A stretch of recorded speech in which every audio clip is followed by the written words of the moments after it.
The very latest in the Sushant Singh Rajput investigations, where the focus seems to be slowly shifting to the drug connection and the alleged drug links, because India Today has accessed conversations between Chakrabortis, that is Riya, and her brother Shouvik, where they are talking about allegedly in March this year suggesting that drugs needed to be arranged for Sushant Singh Rajput. Riya seems to be informing him in those chats that Sushant was smoking 4 times a day. Remember, both Shouvik and Riya are now being under the NCB, the National Narcotics Control Bureau's scanner. The team has already questioned 4 suspected drug peddlers, while 2 were arrested. However, there is no evidence, according to the NCB at the moment, that would suggest that the Chakrabortis are to be arrested as well. The other angle, though, which is being looked at by the CBI, is a very crucial one. More and more reports and investigations seem to suggest that Sushant was suffering from depression. Today, the CBI took the statement of Susan Walker, the psychotherapist who treated Sushant Singh Rajput. India Today has accessed Dr. Walker's testimony that she had given to the Mumbai police earlier, and it could form a crucial part as the CBI investigates what really happened to Sushant Singh Rajput. Take a look at this critical angle of the case. The investigation into Sushant Singh Rajput's death has put focus on actor's mental health issue. Psychotherapist Dr. Susan Walker, who was one of the mental health experts consulted by Sushant, gave her statement to the CBI on Thursday. India Today had earlier accessed Dr. Walker's statement given to Mumbai police on July 16.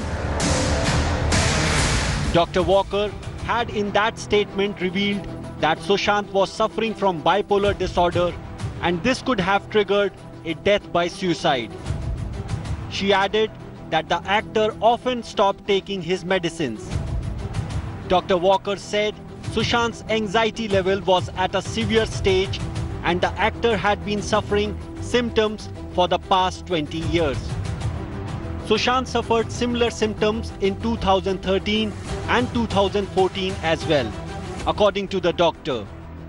The doctor claims she got a call from Riya Chakraborty on June 8th saying the actor had stopped taking medicines.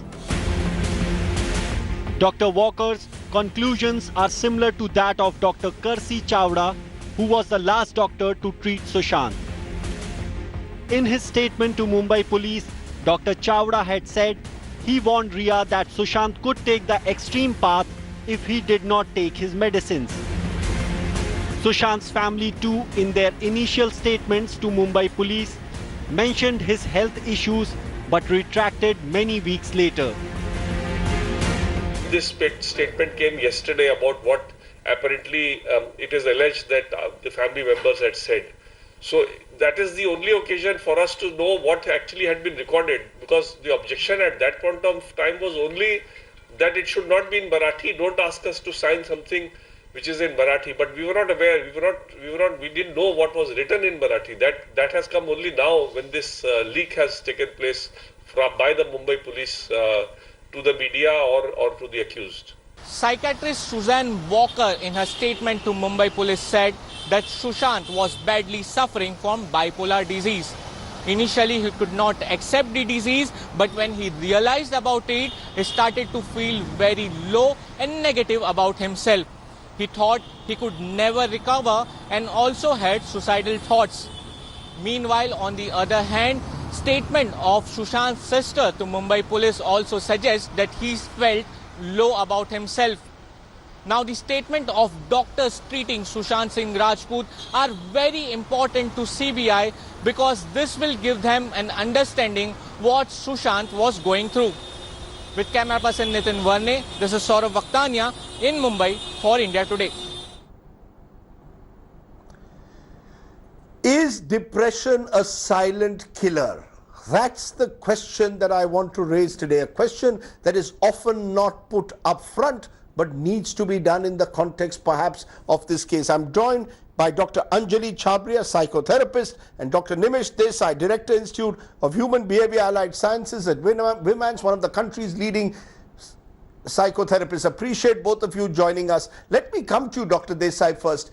Do you believe that cases like this need to be looked at carefully in the context of possible depression, mental health issues that perhaps we don't confront in the manner that we should?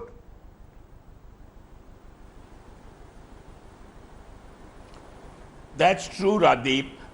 Depression is a silent killer, but unfortunately, what's happening right now is not helping at all.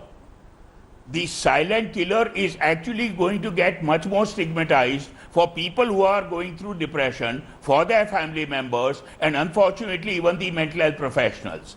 And so there needs to be some amount of responsibility, dignity, and sensitivity, especially about confidentiality matters. I mean, one will not even get into the investigating agency's role and how their work may be compromised, but the new Mental Health Care Act is absolutely clear about confidentiality matters. And one will agree that confidentiality will operate even when the person is no more.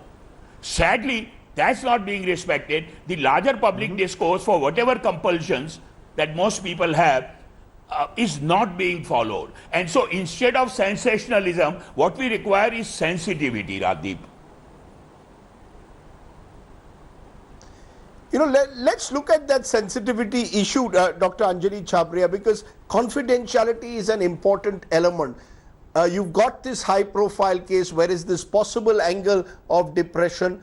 Does sensitivity come once we are also ready to confront issues like depression more squarely? Somewhere people don't even want to talk about it for some reason. Is talking about it one way perhaps to remove the stigmatization and build in sensitivity?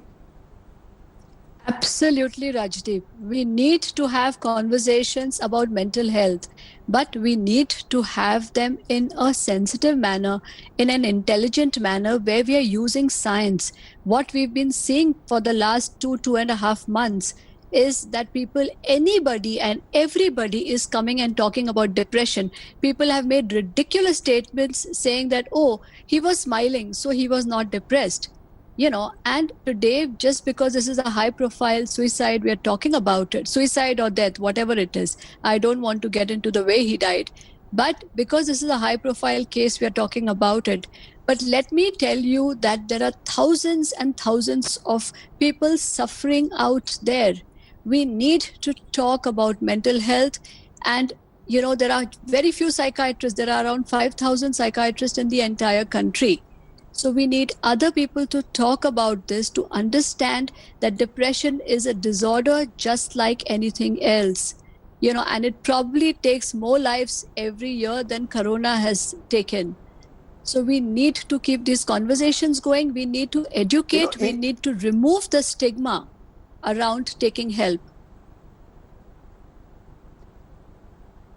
You know, you're talking about conversations, you know, Dr. Desai, what about empathy?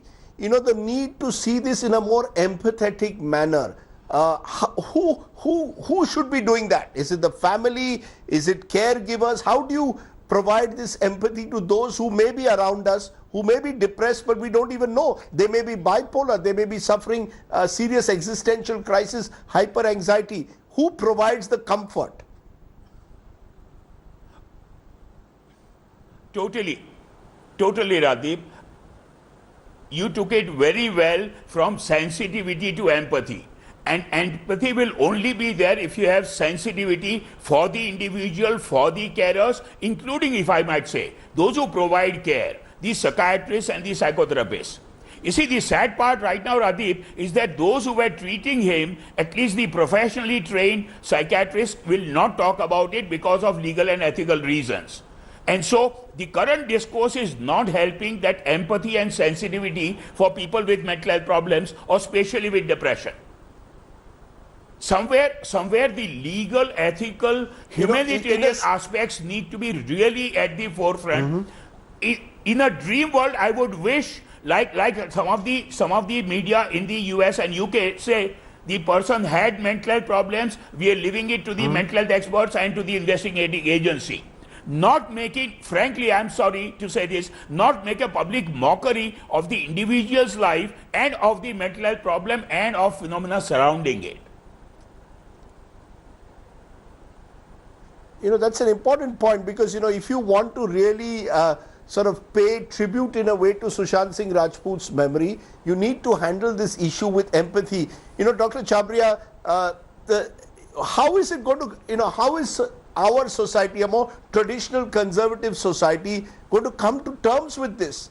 How are we going to actually be able to come to terms with what mental illness involves, what an individual goes through? You know, today Who I kickstarts want the conversation? the entire media. So today, see, we have been talking about it. You know, Dr. Nimish Desai, all the other psychiatrists, you know, 1/3 of our lives is about trying to remove the stigma and trying to encourage the conversations. But I think we now need all of you to take the lead. I need every person in our country to take the lead to talk about mental health issues, because 1 in 7 people is suffering from them. So in a family of 7, there is one person who's suffering. So if we are not going to talk about it, if we are not going to lead this entire negative journey towards a positive ending, you know, and let us at least spend 1/4 of the time that we have taken to, you know, what has happened in the last 2 months. Even if we say that, okay, for the next 1 week to 10 days, every person in the media is going to become positive and going to talk about positive stories. People who are taking medicine. So what if you have to take medicine? People with blood pressure and diabetes, people with cancer take medicines. So this is a health condition. So if somebody is taking a medicine, please encourage them. Please don't tell them, don't go to psychiatrists, don't do this, they will just give you medicines, they will make you sleep. Each one of us has to encourage this conversation. You know, I also want, you know, today, since we are talking about an actor, you know, if this was a normal death, probably it would have not even come in the newspaper. Just because it was a celebrity death, there's so much of media activity around it. Why are we not talking about the thousands of people who are losing their lives today?